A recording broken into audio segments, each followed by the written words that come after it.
सीतानाथ समारंभां रामानंदार्य मध्यमाम् अस्मदाचार्य पर्यन्तां वंदे गुरु परंपरां। भगवान शालिग्राम के पावन क्षेत्र नीलगिरी पर्वत, काकभूषुंडी क्षेत्र, गंधमादन पर्वत, श्री हनुमान जी के क्षेत्र के मध्य में अवस्थित धार्मिक सांस्कृतिक संपदा से परिपूर्ण ये पावन क्षेत्र पोखरा से आप सत्संग सुन रहे हैं। उपस्थित सभी संत भगवान तथा भक्तजन में श्री सीताराम जी के मंगलमय अनुशासन करते हुए गत प्रसंग के अनुसार हम लोग सत्संग में अंतर्मुख बनेंगे। इससे पहले सभी कमर सीधा करके बैठे हैं। ये हमेशा ध्यान रखना है कि सत्संग में कमर सीधा होना चाहिए। नल के नीचे गगरी को सीधा करके रखोगे तो जल भरेगा। गगरी की मुख छोटी होती है, ऐसे आपके गर्दन भी तो छोटा है ना। शरीर को एक गगरी मान लो और सीधा धारा के नीचे स्थापित करो और बाएं हाथ के ऊपर दाहिने हाथ रख के गोद पर रख लो। नासाग्र दृष्टि करते हुए धीरे से नेत्र बंद करके कान खड़ा करो। बंद नेत्रों से श्रवण करना है, नहीं तो इधर उधर मन भटक जाएगा। दायां बायां कौन आएगा जाएगा उसको देखने में मन भटक जाएगा। गत दिन की सत्संग में आपने सुना कि हमें उस वस्तु को प्राप्त करना है जिस वस्तु में अनंत गुण हो, कल्याणकारी गुण हो, गुणालय हो। ऐसे गुण हो जो गुण अविनाशी हो, अपराकृत हो, अलौकिक हो और दिव्य हो। इस प्रकार के दिव्य गुण संपन्न अलौकिक जो तत्व है वो केवल परमात्मा है। संसार के सभी लौकिक तत्व प्राकृत है, नाशवान है, पर चेतन तत्व जो है ये अप्राकृत है, अलौकिक है और अविनाशी है। ईश्वर और ईश्वर के अंश ये जीव, ये दोनों ही अलौकिक हैं। ध्यान देना, चेतन अचेतन दो तत्व इस जगत में हैं। अचेतन तत्व प्रकृति है जो नाशवान है, अविद्यामय है और बंधन में बांधने वाला है। और चेतन जो है ये दो हैं, एक ईश्वर एक जीव। ये दोनों ही अलौकिक है, अपराकृत है, दिव्य है, अविनाशी है, जन्म मरण से रहित है और इनमें अनंत गुण विद्यमान हैं। जो जीवात्मा है वह परमात्मा की अंश है। द्वैत अद्वैत, द्वैताद्वैत, शुद्धाद्वैत, विशिष्टाद्वैत इस सिद्धांतों के माध्यम से वेदांती गण अलग अलग परिभाषा करते हैं, पर सबका मत एक ही यह है कि जीव अविनाशी है, जीव सहज सुख राशि है, जीव आनंदमय है। क्यों? क्योंकि ब्रह्म का अंश है, अथवा ब्रह्म का ही रूप मान लो। कान घुमाकर पकड़ लो या सीधा पकड़ लो, अग्नि की चिंगारी से अग्नि ही प्रकट होती है, चिंगारी ज्वाला बन जाता है। उसी प्रकार से ईश्वर का अंश जीव जो है एक चिंगारी के भांति है। जीव की जो अवस्था है, आपके सिर के बाल के अग्रभाग को 100 टुकड़ा करें, उस 100 टुकड़ा में से एक टुकड़ा को भी 100 टुकड़ा करने पर जितना छोटा अंश रहे, उसी प्रकार से परमात्मा से ये जीवात्मा है। ये अगोचर है, ये अभौतिक पदार्थ जो है भौतिक दृष्टि से देखा नहीं जा सकता। ये अद्रव्य है। द्रव्य भौतिक पदार्थ हमारे ये पंच ज्ञान इंद्रिय अनुभव करते हैं, परंतु अभौतिक सूक्ष्म पदार्थ हमारी पंच ज्ञान इंद्रिय इसका अनुभव नहीं कर सकते। इसलिए मन वाणी इंद्रियों से इसे परे कहा गया है। परंतु अंतर मन के द्वारा ये अनुभविक गम्य, ये अनुभव में भी आते हैं और श्री गुरु कृपा द्वारा दृष्टिगोचर भी होते हैं। परंतु लौकिक पदार्थों की भांति ये बाहरी दृश्य में सुलभ नहीं है। तो यह जो जीवात्मा है वह ईश्वर का अंश है। ये अणु स्वरूप है और आनंदमय है, ज्ञानमय है, सुखमय है, शांत स्वरूप है, निर्मल है। ये क्यों है? क्योंकि ईश्वर का अंश है और ईश्वर तो परम आनंदमय है। ईश्वर परम प्रेम रूपमय है। सा तो अस्मिन परम प्रेम रूपाश्च, वह ईश्वर परम प्रेम रूप है। वह ईश्वर में अनंत दिव्य गुण, अपने भक्तों को कल्याण करने वाला अनंत दिव्य गुण धारण करने वाले हैं। और उनके जो दिव्य गुण हैं अप्राकृत है, अलौकिक है। इन दिव्य गुणों में कुछ गुणों को हमें चिंतन करना जरूरी है, जिसे हम प्राप्त करने जा रहे हैं, जिसे हमें प्राप्त करना चाहिए, उनके बारे में हमें जानना जरूरी है। तो सबसे पहले तो आप ये जानें कि वह सबके कर्ता, सबके धर्ता, सबके पालक, सबके धारक, वह परम है। उससे परम कोई नहीं है आगे। वही परम है, वही ईश्वर है, वही दाता है, विधाता है, वही प्रेमी भक्तों का आह्लाद करने वाला है।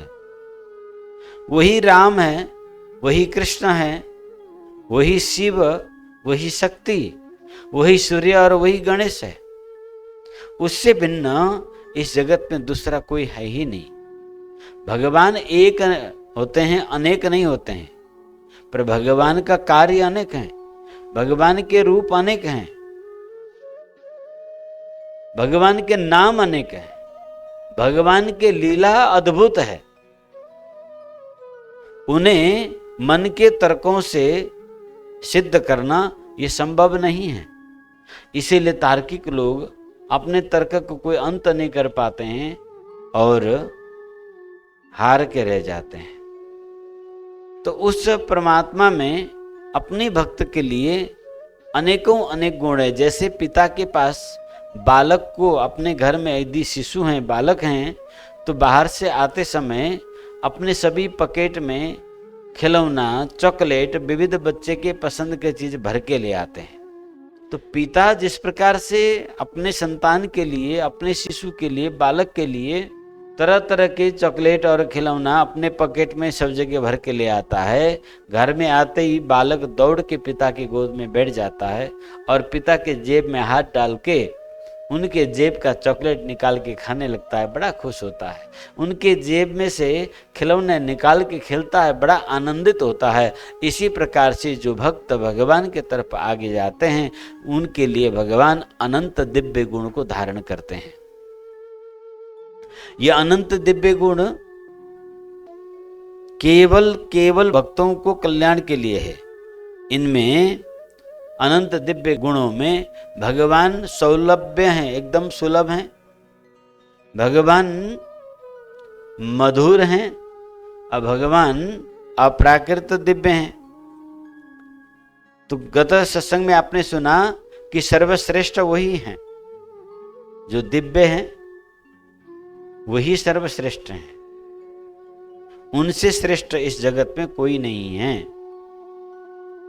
और ये श्रेष्ठ होते हुए भी ये सबके लिए सुलभ हैं। एक चैंटी के लिए भी सुलभ हैं, एक हाथी के लिए भी सुलभ हैं, एक मानव के लिए भी सुलभ हैं, दानव के लिए भी सुलभ हैं, ये सबके लिए सुलभ हैं। पापी पुण्यात्मा सबके लिए सुलभ है। ये बच्चों के साथ बच्चे बन जाते हैं, बड़ों के साथ बड़े बन जाते हैं, ज्ञानियों के साथ ज्ञानी बन जाते हैं, माधुर्य रस वालों के लिए प्रेमी बन जाते हैं। ये उस भक्त के सब प्रकार के अनुकूल बन जाते हैं। वीरों के लिए महावीर बन जाते हैं, रसिकों के लिए रसिक बन जाते हैं, ममता के लिए वात्सल्य भाजन बन जाते हैं, मित्रों के लिए सखा बन जाते हैं, सेवकों के लिए स्वामी बन जाते हैं। ये बड़े ही सरल हैं। ये जिसको भी जहां भी जब कभी भी मिल जाते हैं, इसलिए ये सुलभ हैं। ये परम श्रेष्ठ होते हुए भी अत्यंत सुलभ हैं। वो कितने श्रेष्ठ हैं, उनकी श्रेष्ठता की कोई आकलन नहीं की जा सकती। श्री रामचंद्र रघुपुंगव राजवर्य राजेंद्र राम रघुनायक राघवेश राजाधिराज रघुनंदन राम भद्र। आहा, वो क्या है? राजाधिराज, सभी राजाओं के भी राजाओं के भी राजाओं के भी राजा इंद्र हैं। उन इंद्रों के भी इंद्रों के भी इंद्रों के भी इंद्र हैं वो। हम उनके दासोह मध्य भवतः शरणागतो अस्मि। तो राजाधिराज वो उन राजाओं के लिए भी परम श्रेष्ठ हैं। सबसे बड़े चक्रवर्ती राजा उस चक्रवर्ती राजा से भी श्रेष्ठ हैं। उन राजाओं के राजा इंद्र सर्वश्रेष्ठ हैं और इंद्र से भी सर्वश्रेष्ठ हैं। इसीलिए उनसे श्रेष्ठ कोई नहीं है। अब मन में हमें शंका उत्पन्न होती है कि इतनी श्रेष्ठ जो हैं, इतने बड़े, इतने महान, उनको कैसे मिला जाए? हम गांव के एक ओड़ा अध्यक्ष से मिलने के लिए अपॉइंटमेंट लेना पड़ता है, ओड़ा सदस्य से जी हुजूर करना पड़ता है। प्रजातंत्र, गणतंत्र, संघीय लोकतांत्रिक देश में अपने जनप्रतिनिधियों से मिलने के लिए जनता को द्वार पर गिड़गिड़ाना पड़ता है। ऐसे प्रजातंत्र, गणतंत्र धिक्कार हो। कहां से सुलभ हुआ बताइए? और नाम कितना धरा हुआ है इसमें? लोकतंत्र, प्रजातंत्र, गणतंत्र, और अभिमान से चूर हैं प्रजातंत्र के, गणतंत्र के, लोकतंत्र के स्वामी लोग जो हैं अभिमान में चूर हैं कि हमसे बढ़कर कोई नहीं है। एक राजा को हटाया तुमने सरलता के लिए, और तुम खुद एक ओड़ा के सदस्य होकर इतने अभिमान में बैठते हो कि मेरे से बड़ा राजा कोई नहीं है। तुम्हारे द्वार पर कोई जनता मिलने आ जाए तो उन्हें तिरस्कार करते हो, नीचा दिखाकर बात करते हो, उनकी बातों को सुनते नहीं हो। फिर काहे की लोकतंत्र, काहे की गणतंत्र, काहे की प्रजातंत्र? तो भाई, जब एक सामान्य ओड़ा का अध्यक्ष अभिमान में फूलकर अपने आप को खुदा समझता है, उसे मिलने के लिए सर्वसाधारण को मशक्कत करनी पड़ती है,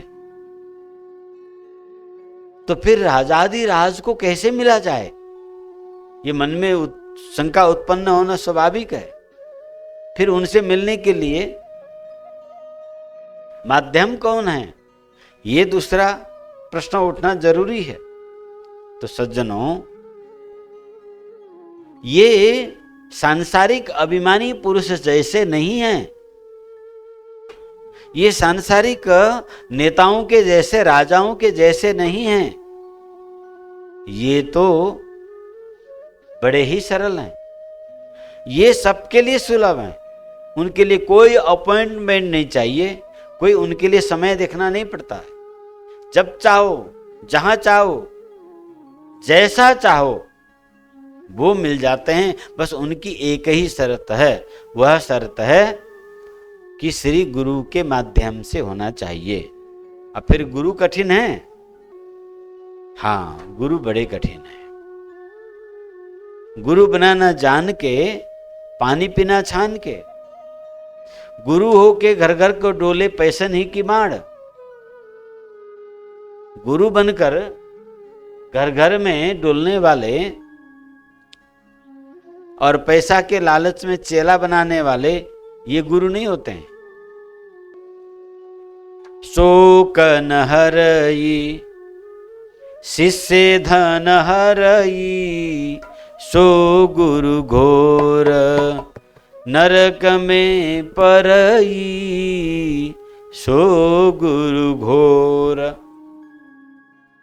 जो शिष्यों का शोक हरण नहीं कर सकता और धन हरण करता है, ऐसा गुरु घोर नरक में सबसे पहले पहुंच जाता है। पर लोगों को इस बात की डर है ही नहीं।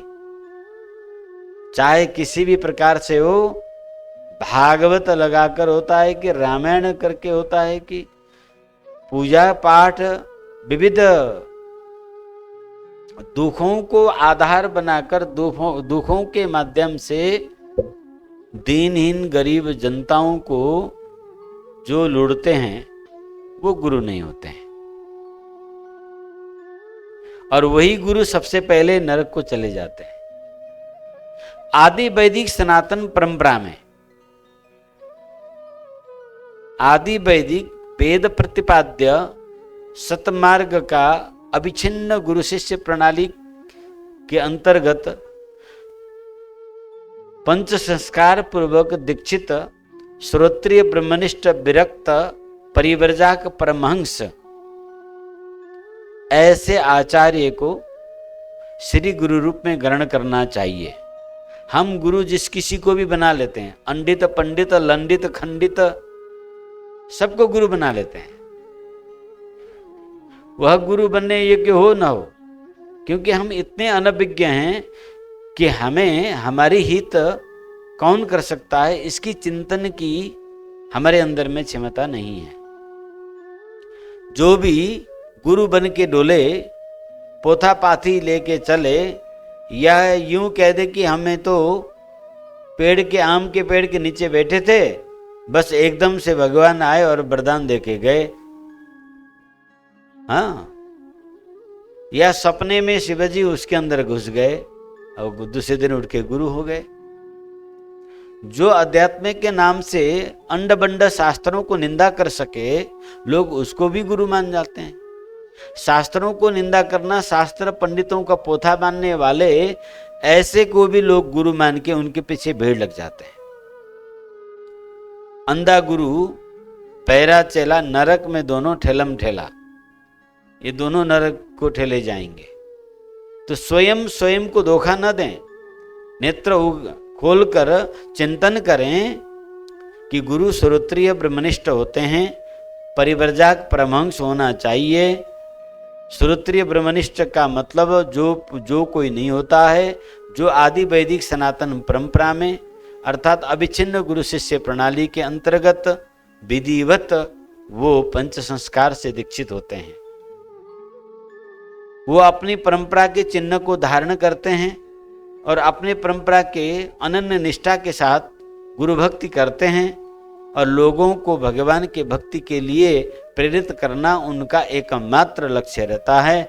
ऐसे कमलात्मा महापुरुष जीव के उद्धारक होते हैं। उन महापुरुषों को जब हम गुरु रूप से ग्रहण करते हैं तो हमें हर संदेह को निवारण करते हुए भगवान के भक्त को कालक्षेप किस प्रकार से करना चाहिए, इसकी युक्ति संगत उपाय हमें प्रशिक्षित देते हैं, सिखाते हैं, पढ़ाते हैं, बारंबार मातृवत ताड़नम करते हैं।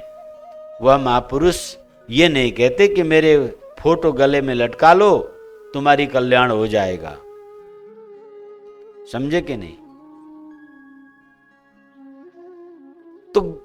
गुरुमेवा भी गच्छत। वेद भगवान आज्ञा देते हैं कि श्री गुरु के कैसे गुरु, श्रोत्रियम ब्रह्मनिष्ठ, ऐसे गुरु के शरण में जाकर तद्विद्धि प्रणिपातेन, उनके चरण में अपने मन वचन कर्म द्वारा स्वयं को समर्पित कर देना होता है।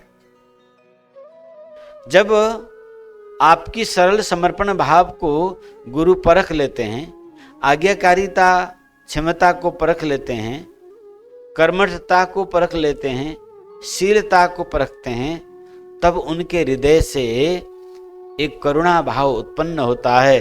जैसे ही वो करुणा भाव की दृष्टि उस शिष्य पर पड़ती है, उसी क्षण उसके अंदर में पराभक्ति का उदय हो जाता है, जिसकी चर्चा, जिसकी साधना हम लोग सुन रहे हैं और कर रहे हैं। बोलिए सियावर रामचंद्र की। तो सज्जनों, जब तक श्री गुरु महाराज जी की कृपा नहीं होगी, तब तक हमें भगवान के प्रति उत्सुकता, जागरूकता, निष्ठा, प्रेम, समर्पण या उपासना के भाव उत्पन्न नहीं होता। सबसे पहले संतों की संगत से भगवान की महिमा जाना जाता है, तब हमें मन में लालच उत्पन्न होता है कि मैं भगवान को पाऊं, भगवान को प्राप्त करूं। तब भगवान को प्राप्त कराने के लिए भगवान की दूत यानी गुरुदेव की लालसा उत्पन्न होती है।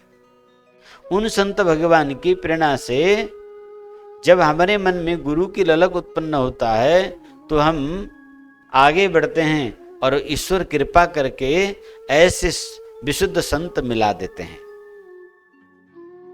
जब तक श्री राम जी की असीम कृपा नहीं होती है, तब तक संत विशुद्ध मिले ही नहीं, परते ही उन्हें विशुद्ध संत नहीं मिलते।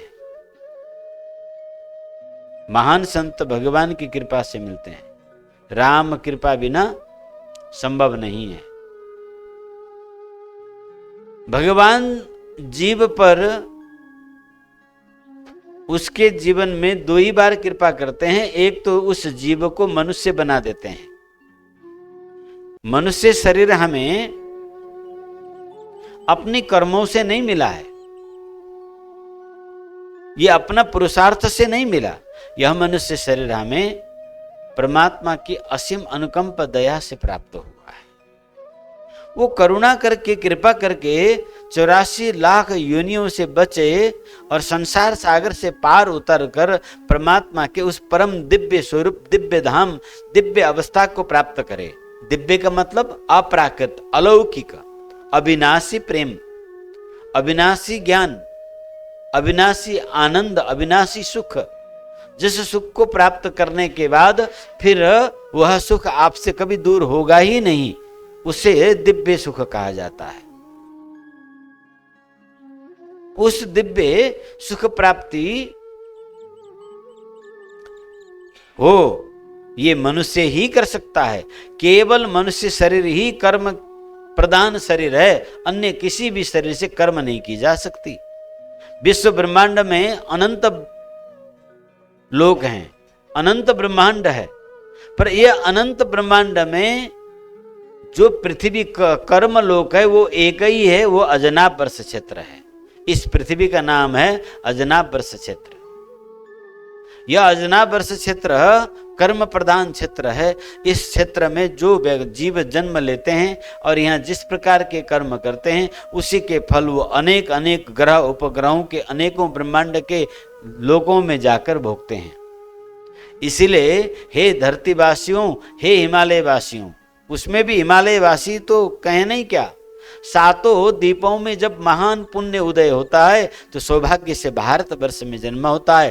भारतवर्ष के 9 खंड में जब महान पुण्य उदय होता है, तब हिमावत खंड हिमालय क्षेत्र का वो जन्मभूमि कर्म भूमि बनाता है।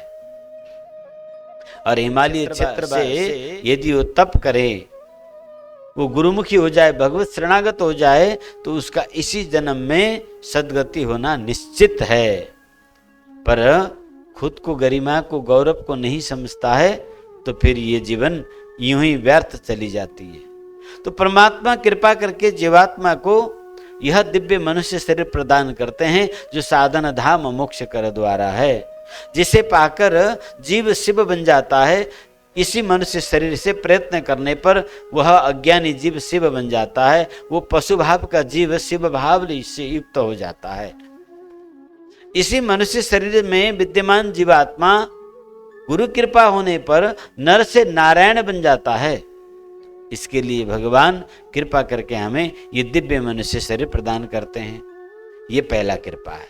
तो दूसरी कृपा जब भगवान उस जीव पर अत्याधिक द्रवीभूत होते हैं, तब कोई विशुद्ध संत, कोई महान आत्मा जो उन तक पहुंचा दे, भगवान तक पहुंचा दे, अपने स्वरूप को सुरति लखा दे, अपनी वास्तविक स्थिति को प्राप्त करा दे, उन महापुरुष की सानिध्य में भगवान कृपा करके पहुंचाते हैं। बस भगवान केवल इतना ही करते हैं, इससे आगे भगवान कुछ भी नहीं करते।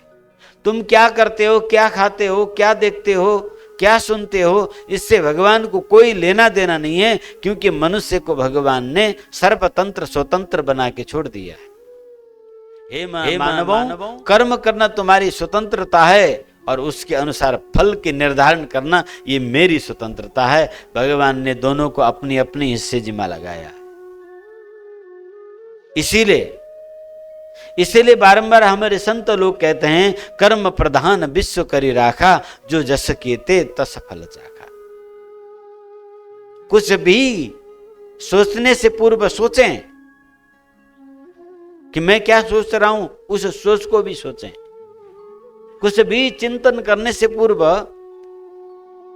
उस चिंतन को भी चिंतन करें, क्योंकि बाहरी मन विषयाकृत होकर जो कुछ मनन करता है, चिंतन करता है, सोचता है, उसके भीतर आपके अंतर मन उसको केलाए, अंतर मन के द्वारा उसे केलाना चाहिए, उसे परखना चाहिए, उसे जांचना चाहिए, उसे ठीक से अंदाज करना चाहिए कि मेरा बहिरंग मन, मेरा विषयी मन किस प्रकार का चिंतन कर रहा है। ये हितकर चिंतन है, अहितकर है। जब आप अपने चिंतन को चिंतन करेंगे, विचार को विचार करेंगे, इच्छा को निरीक्षण करेंगे, तो आप स्पष्ट हो जाएंगे कि ये सांसारिक वासनामय है या वासना रहित है। जो मन करे वो करना, ये पशु का काम है। आज पश्चिमा हमें ह्यूमन राइट की गलत पाठ पढ़ाते हैं और व्यक्ति को उदंड बनाने के लिए सहायता करते हैं। इनकी ह्यूमन राइट नीति विरुद्ध है, मानवता के विरुद्ध है, संस्कार के विरुद्ध है। हाँ, कुछ एक आध रूढ़िवादियों के लिए ठीक है, परंतु स्वतंत्रता के नाम पर जिस प्रकार के व्यक्ति को उदंड बनाया जा रहा है, ये बड़ी दुख की बात है और इससे लोग संस्कारहीन हो रहे हैं। मनुष्य ही एक ऐसा जाति है जो हर समय अनुशासन में रहना चाहिए। मनुष्य ही एक ऐसा जात है जो मन के इच्छा से नहीं, बुद्धि और विवेक से चलना चाहिए। ये बहुत ध्यान रखने की बात है कि मेरे मन, मेरे इच्छा, जो चाहूं सो करूं, ये गलत है। ऐसा कदापि नहीं होना चाहिए। तो मन के द्वारा जो कुछ भाव आपको उत्पन्न होता है, ये विषयी है, ये आपको संसार की ओर धकेलने वाला है। तो भगवान इस प्रकार से कृपा करके हमें उन महान संत, महान गुरु प्राप्त करा देते हैं। आपको वहां पर उन गुरु को पहले देखना है, वह गुरु विरक्त हैं कि नहीं है, गृहस्थ हैं, पंडित है, धार्मिक आडंबर लेके चलने वाला है, वह श्रोत्रिय ब्रह्मनिष्ठ है। यदि विरक्त हैं तो अविच्छिन्न सनातन परंपरा में दीक्षित हैं या नहीं है, वो अपने गुरु में दृढ़ निष्ठा रखते हैं या नहीं, भगवान के प्रति अपार प्रेम उनमें है कि नहीं। यदि अपने गुरु में निष्ठा रखते हैं, भगवान के प्रति उनको अपार प्रेम है और श्रोत्रिय हैं, ब्रह्मनिष्ठ हैं, अविच्छिन्न गुरु शिष्य परंपरा से दीक्षित हैं, ऐसे महापुरुष से यही सन हटि करिहों पहचानी, साधु ते होई न कार जानी। लंका जैसे निशाचरों के मध्य में श्री हनुमान जी पहुंचते हैं सज्जनों को खोज करते करते। मंदिर मंदिर प्रतिकर सोधा, देखे जहां तहां अगणित जोधा। देखिए एक से एक दुष्टों से भरा हुआ है लंका, पर एक जगह जैसे पहुंचे तो हनुमान जी मनी मन अनुमान करने लगे, यहां कहां सज्जन कर बासा, ये दुष्टों के नगरी में भी सज्जन क्यों? उन्होंने क्या देखा है ऐसा?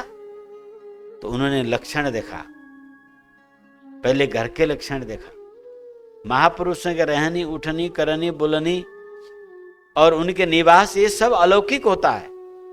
दूर से ही उसमें एक अलग आभा, एक अलग आनंद, एक अलग मस्ती आने लग जाता है। समझे कि नहीं? हनुमान जी ने देखा नव तुलसी के वृंद तहां शोभा वर्णन जाई, वहां तुलसी जी विराजमान है। हाँ, राम नाम अंकित गृह, ये भी शोभा वर्णन जाई। हाँ? राम नाम से अंकित है। धनुष, बाण, शंख, चक्र, स्वस्तिक, कलश इत्यादि अष्टमंगल से युक्त है भवन के चारों ओर, और तुलसी की वेदिका बनी हुई है। कहीं माया से तो रचा नहीं गया, उसको गंभीरता से देखा नहीं, ये तो ओरिजिनल है। फिर हनुमान जी भीतर जाके देखते हैं एक महाभट्ट सोया हुआ है, पर उनके प्रत्येक खराटे में रा रा रा रा रा रा रा रा रा रा रा रा रा रा रा रा, खराटे में निकल रहा राम नाम है। वो इतनी जोर से घूर रहे हैं, इतना जोर से खराटा ले रहे हैं, पर क्या निकल रहा है? राम नाम। रा रा रा रा रा रा रा रा रा रा रा।